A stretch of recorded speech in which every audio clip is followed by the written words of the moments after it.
Kakatapos lang po ng pre-trial conference kahapon at nakahanda ang prosecution na mag-submit ng kanilang mga komento.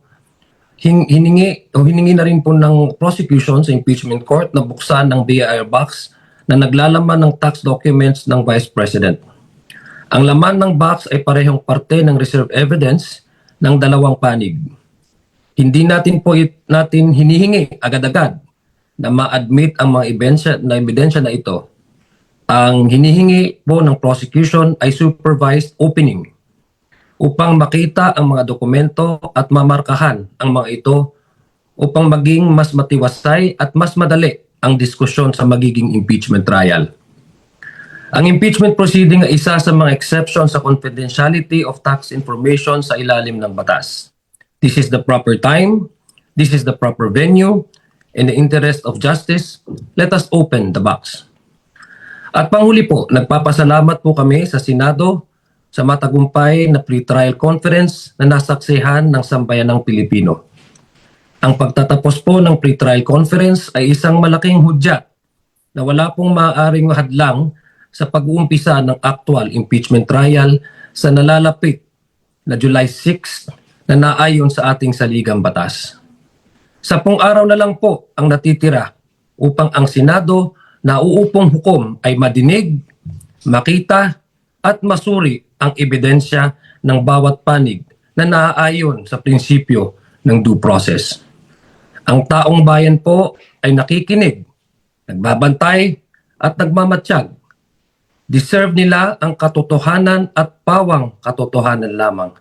At yan po ang panata ng prosecution team. Ang ilatag ang katotohanan at pawang katotohanan lamang sa sambayan ng Pilipino sa nalalapit na paglilitis kay Vice President Sara Duterte. Maraming salamat po. Magandang umaga. Assalamualaikum warahmatullahi ta'ala wabarakatuh. Thank you, Boss Foxia. Let's go to Attorney Tolosa, sir. Thank you, sir, and good morning, everyone, and thank you for joining us today. So the House Prosecution Panel is pleased to announce the successful completion of the pre-trial proceedings in the impeachment case against Vice President Sara Duterte.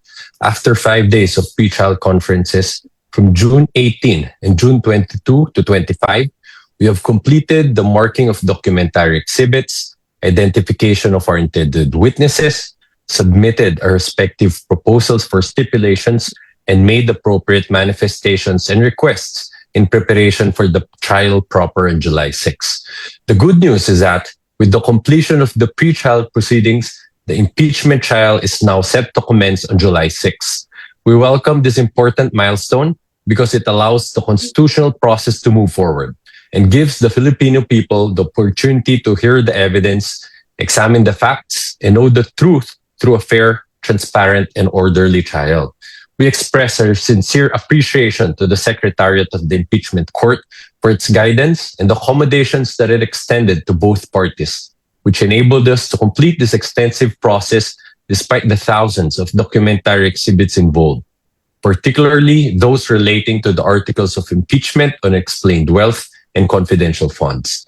From the very beginning, the House Prosecution Panel has remained committed to one objective: to complete the pre-trial proceedings as expeditiously and efficiently as possible while ensuring that the process remains fair, orderly, and faithful to the Constitution.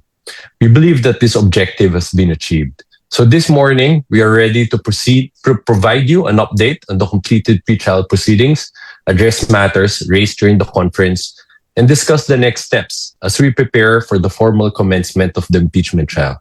Again, thank you and good morning to all of you. Salamat po sa inyong dalawa. Now, let's start the ball rolling by calling Mr. Billy Vegas of from Abante Politico. Billy? Magandang umaga po. Morning. Tanong ko lang po, ibabalik ko lang po doon sa pre-trial conference. Normal po ba yung nangyari na magmamark lang ng evidence, ino-object pa? Sige, let me respond to that. No? That's definitely unusual. No? So, during pre-trial conference, one of the important things that you do there is the marking of exhibits. Paliwanag ko, simple lang po ito.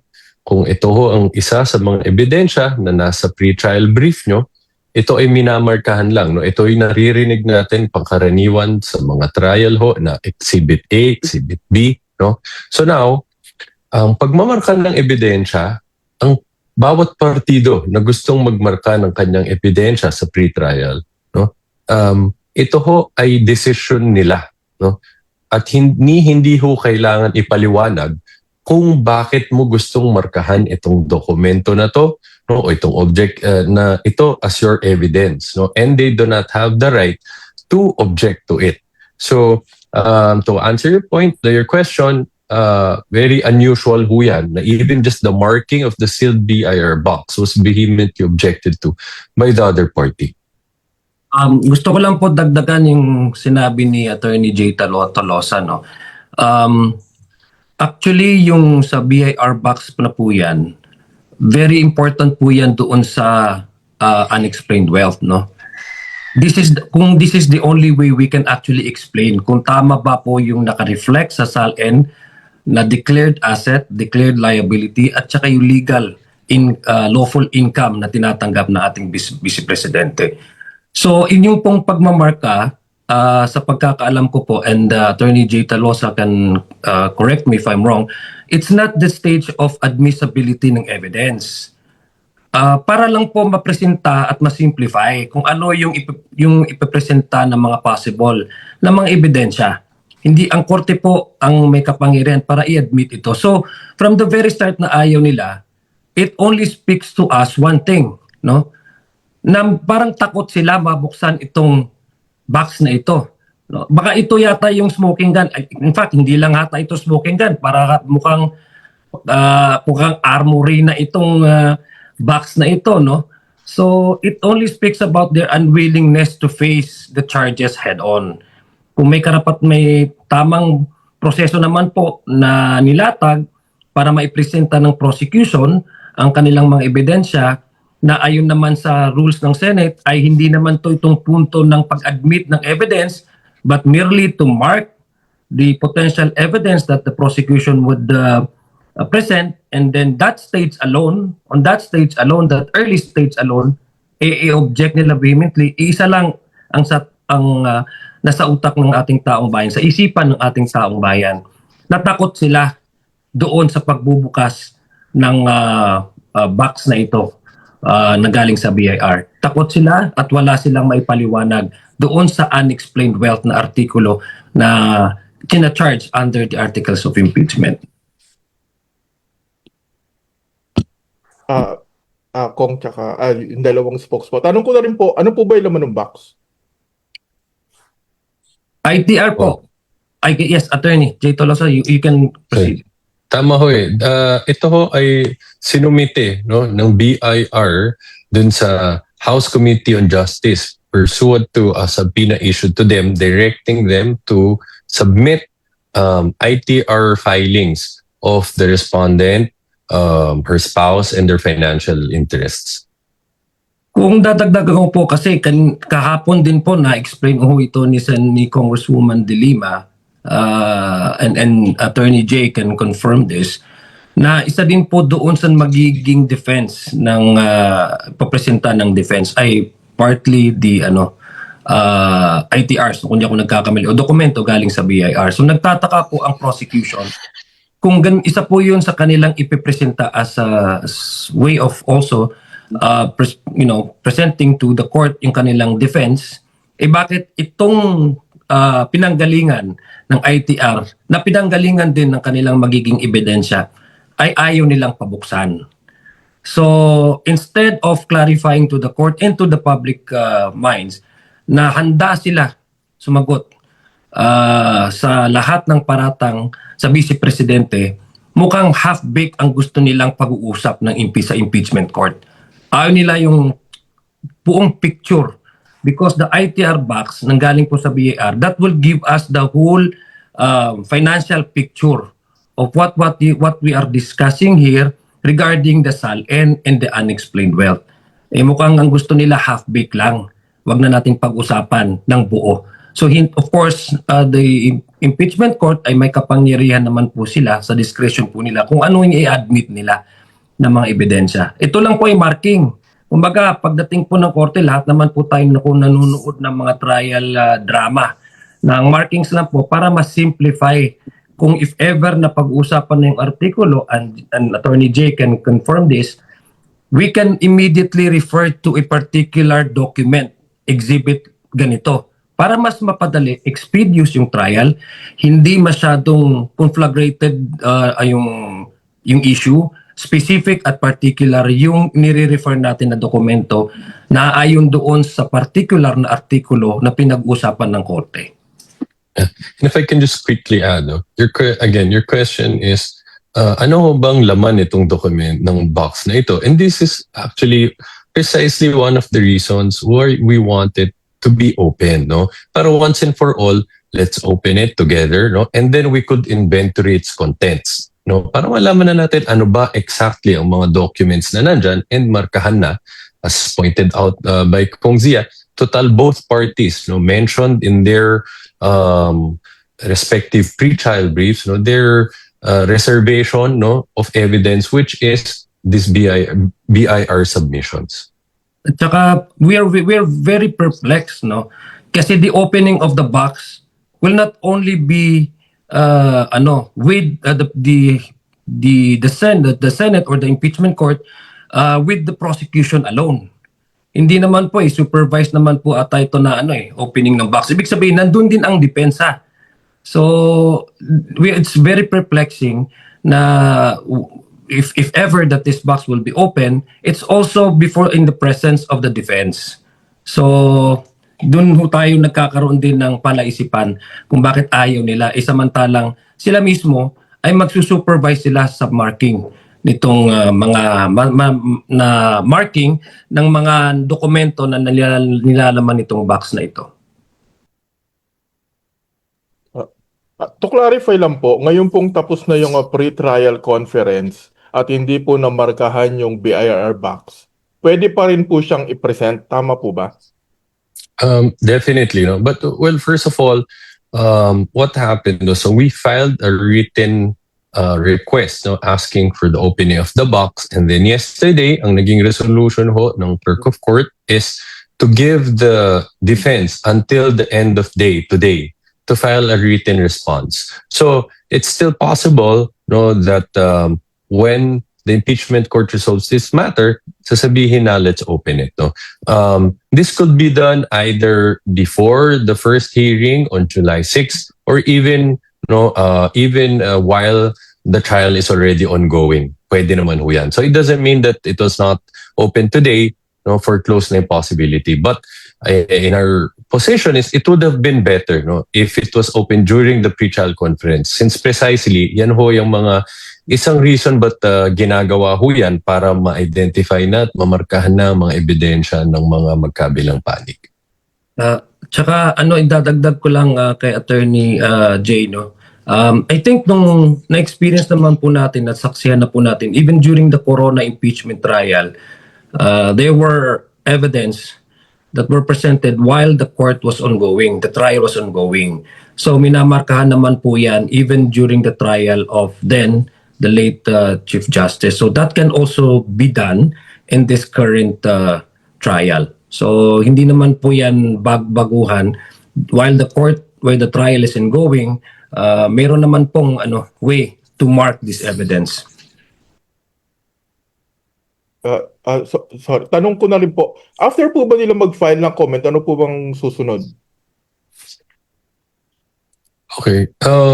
So we will wait for the impeachment court to act on that matter, no. And in fact, since the pre-trial conference has concluded yesterday, so the impeachment secretary would have, or clerk would have 10 days, no, to issue a pre-trial order. So we would be waiting for that. Thank you po. Salamat, Billy. Puntahan natin si Tina Panganiban Perez from GMA7 for her questions. Tina? Thank you po. Attorney Tolosa, earlier you said that it was the decision of the panel to have whatever evidence they want marked, and that at the stage of the pretrial conference, hindi dapat nag-o-object yung kabilang party. Sir, ito layman question. Kung unusual yung pag-object ng defense panel dun sa pag-open ng BIR box, why didn't the prosecution panel insist on having it marked since ebidensya nyo naman yun and you don't need to explain why you want it marked? Actually, to correct that, we definitely insisted that we be allowed to market, and it was met with repeated and vehement objections on the part of the defense. So we really tried to have it marked. No? But since the ruling made by the impeachment clerk was just to give the other party an opportunity to respond to this in writing and then just wait for the resolution. So that's what happened. Opo, nabanggit po ni Chair Luistro that kung mag-agree naman yung defense, hindi na kailangan ng comment from both parties. Meron po bang like backdoor usap between the two panels na since ebidensya nyo rin naman ito, pamarkahan na natin ngayon? No, we didn't see any need for that. No, kasi precisely both parties identified in their pre-trial briefs as part of their reserved documentary exhibits the BIR submissions. No? So, kaya ang tingin namin, this should not be a contentious issue since pareho natin gustong gamiting ebidensya to, then let's open it, let's mark it.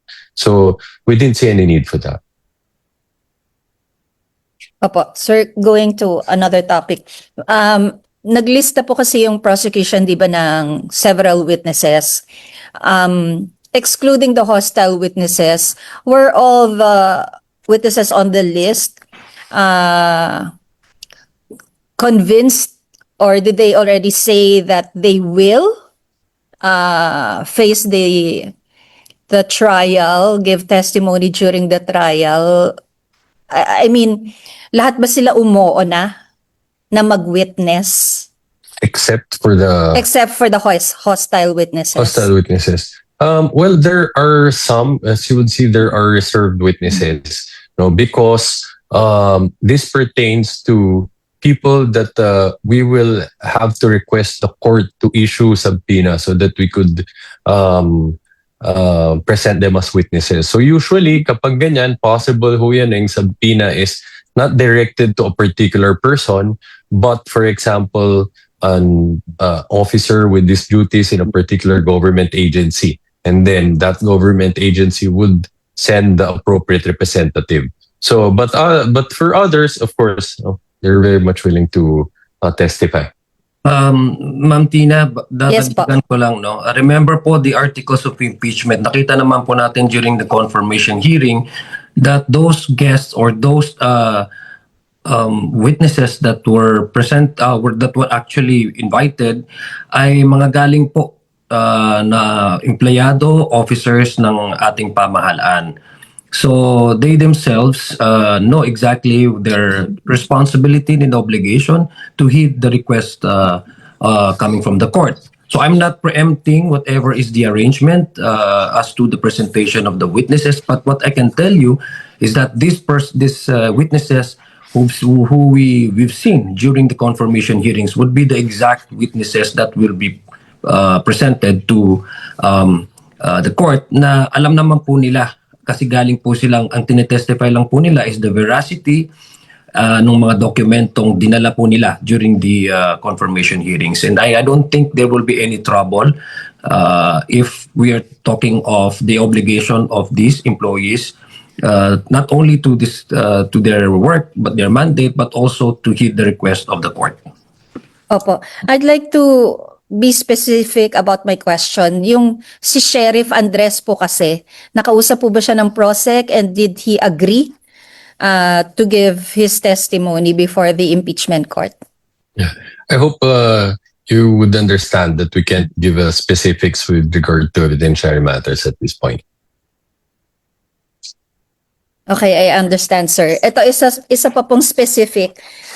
Yung Mary Grace Piatos, how will the prosecution present someone who has no birth, death, or marriage records? Parang someone who does not exist. Mukhang I'll take it from there muna no, before Attorney Jay responds. Yes, Kong Gia.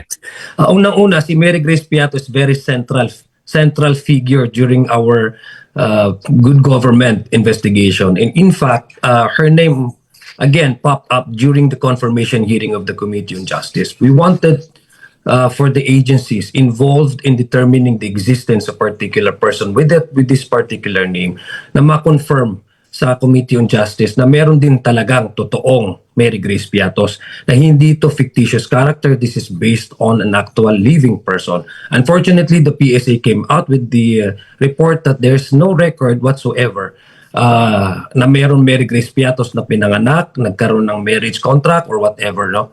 So in the matter of presentation of the articles of impeachment, ang sinasabi po natin, katotohanan at pawang katotohanan lamang ang ilalatag natin sa Senado at sa sambayan ng Pilipino. Our contention is that, and confirmed by the PSA, that Mary Grace Piatos does not exist and has no record.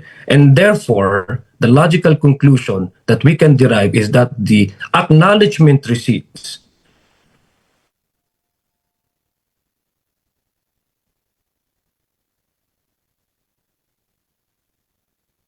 Nag-breeze yata.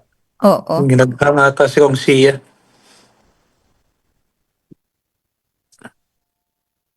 Kong Sia, hello. Nawala. Hello? Si Kong Jay. Okay, Okay sir. na? Go ahead, sir. Please proceed again. Yeah. So again, it would be better, lahat ho tayo excited, makilala si Mary Grace Piatos.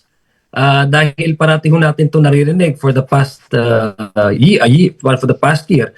So, let's see kung meron talagang tao na mag-appear before the court na ako si Mary Grace Piatos. Excited ho tayong lahat para once and for all, mapatunayan po natin na ma-establish itong identity na ito na hindi puros haka-haka. Na yun naman po talaga yung allegation natin na ang confidential funds ay natanggap ng mga haka-haka at gawa-gawa-gawang pangalan. So, Sir, ay. yes. So to go, yes, Ma'am Tina. Sorry sir, ipapaulit ko lang po kasi sana doon sa part na naputol kayo yung sinabi nyo na the fact that the PSA reported that Mary Grace Piatos doesn't exist, so ang logical conclusion ay... The logical conclusion is that those who received the confidential funds indicated under the confidential funds might probably a made-up character. Now, that's the allegation, and the only way to establish that is to a proper forum, which is being agreed by both sides, and the proper forum is the court. Let the court find out who really is Mary Grace Piatos. Thank you, Kong. Attorney? Yeah, I completely agree with that. No? As you've mentioned, no, that's a good point. If she does not exist, why name her as a witness? But that's exactly the point. No, this is the opportunity for her. No, if she actually exists, to come forward and say, "Here I am, presenting myself before the impeachment court, ready to testify." So if she does not appear, this just supports our position that she's a made-up person. Excited na lahat kasi Ma'am Tina na malaman kung sino talaga si Mary Grace Piatos. No? Opo. Thank you po. Thank you, Tina. Next is Annalise Soberano from Bombo Radio. Hello po, good morning. Hello po, good morning. Kung or kay si Pope, ngayon tapos na po ang pre-trial brief at tuloy na po yung impeachment trial sa July 6. What is the expected schedule for the presentation of evidence and witness testimony? And when can the public expect the first presentation of evidence? Thank Okay, you. so the first day of hearing for the presentation of our first witness, has been scheduled on July 6. Tapos ang schedule naman ho ng presentation of evidence would be Monday to Wednesday. Every week ho yan hanggang bago ho ang SONA. And then after SONA, ang schedule naman ho would be Tuesday to Thursday. No? Now, kung gaano ho to katagal, no, ang paglilitis, during the pre-trial, the prosecution asked for 62 days to present our evidence. And then sa kabilang panig naman ho, sa depensa, humingi sila ng at least 30 days. So kung babasahin natin dito, at least 3 months ho yan or could be more. No? But of course, it will still depend, no, on several circumstances. For example, kung possible ho na we could present more than one witness per day, no? So pwede hong mapabilis. Okay. Si Kong Zia po, kung meron ka, or I'll push to po sa my next question. Sir, without revealing your legal strategy, what should the public watch for in the next phase in the impeachment trial?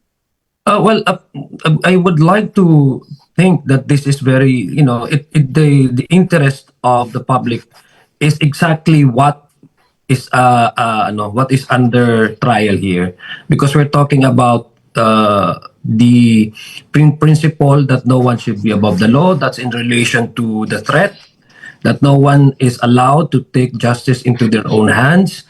That's number 2 is public office is a public trust. So ang tiwala ng taong bayan dapat suklian ng tapat na pagsiserbisyo. Ibabangga po natin yan doon sa unexplained wealth, kung saan napupunta yung mga hindi na papaliwanag na yaman, the way by which an public officer, especially if it's an elected, the trust that has given to her or to him, no, insofar as improving the programs under her department, kung tama ba na ayon din sa mga memorandum, circular ng mga ahensya na binigyang kapangyarihan ng saligang batas para himayin ang panggastos ng taong bayan dahil pera yan ng taong bayan. Ibabangga po natin sa confidential funds yan kasi very clear po ang sinabi ng COA, kailangan ibalik na yan dahil hindi tama at mali ang paggasta ng perang taong bayan sa confidential funds. So ultimately, all in all, this is for the interest of the public dahil pera nila ang pinag-uusapan nila at dapat lang na malaman nila kung saan napunta ang kanilang pera. Okay. Attorney Tolosa, what legal issues po do you expect to be the most contested during the impeachment trial? Well, there'll be a lot. No, I think they've already mentioned this. No, that their position is that pre-office conduct, meaning acts and omissions committed before the respondent became a vice president, no, should not be admitted in evidence. So, and we have our position on this. Of course, no, we do not agree to that position. No, since for us, no, pre-office conduct by themselves actually constitute impeachable offenses. No? And I hope you could understand why I can't go to the merits of that. But second, no, even if we will consider for a second that they're not impeachable offenses, but they remain to be relevant. No? Dahil itong mga prior acts or omissions na to, they could establish pattern, they could provide a baseline with respect to the wealth that was accumulated, which continued, no, until dun sa 2022. Mm-hmm.